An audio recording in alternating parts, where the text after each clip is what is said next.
going on, everybody? This is my Wolf Cichlid that I keep here at home. This is the update video on the wolf. A few months ago I shot a video of him trying to attack me every which way he could. Since then his aggression has gotten better. But what had to happen was he jumped out of the aquarium the one night after me. And after he had flopped around on the floor, I was able to obviously pick him up and put him back in the aquarium. Since then, it obviously seemed to have knocked the screw back into his head, which was obviously extremely loose. But since then, he's done very well. You know, he's been very cautious of trying to come up and attempt attacking me. And I've also changed the food for him. You know, I was feeding him a Wolf Cichlid Gold before, which was an excellent food. It's basically what I raised him on, and but I switched over to the Massivore Delight. Obviously that's an extremely popular food with a lot of great reviews. Since then, you know, he's done quite well, and he's eating a lot of the food, and his appetite's better than ever. His color's great, and like I said, his aggression is at the moment under control, but I notice at times it's starting to come back. He's starting to get his old confidence back.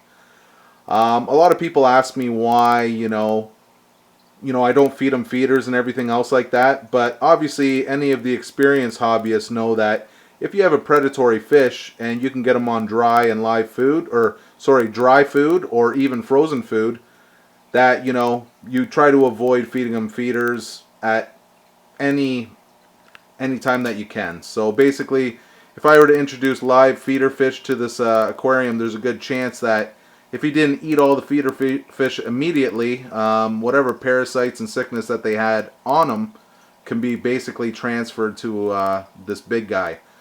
I've had fish in the past that only ate feeders, and I've had it in the past where the sick food or the sick feeders had basically caused my predatory fish to get sick, and I had a couple occasions where the fish had died. So anybody that can avoid feeding live feeder fish to their predatory fish, do so. Obviously there's some great dry foods out there, and again too, if you can get them onto a frozen food, that'd be excellent also. I'm thinking about attempting feeding this guy some jumbo shrimp.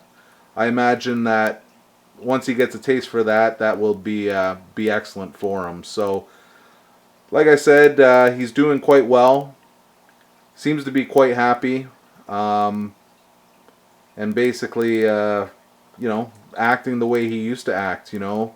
Like I said, still an aggressive fish, but again, much better enjoying a fish like this when he's just a little more subdued. So, like I said, you know, it was cool kind of looking at him trying to attack me in the video, but every attempt that I did to, you know, feed him, even at times where I had to get into the aquarium, some people asked me how, you know, I would get my hands into the tank.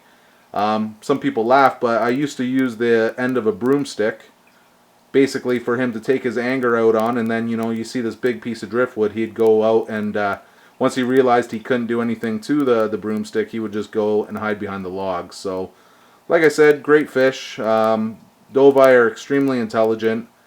Would I recommend them for you know, anybody out there? Anybody basically who wants to keep a large predatory fish. There's really nothing like it. You know, I've kept basically a little bit of everything. And I have to say that, you know, 5 years later, I still have them. You know, there's been times where, like I said, I wanted to give them up, but I'm extremely happy that I never did. So, other than that, he's doing well, and I look forward to all your responses.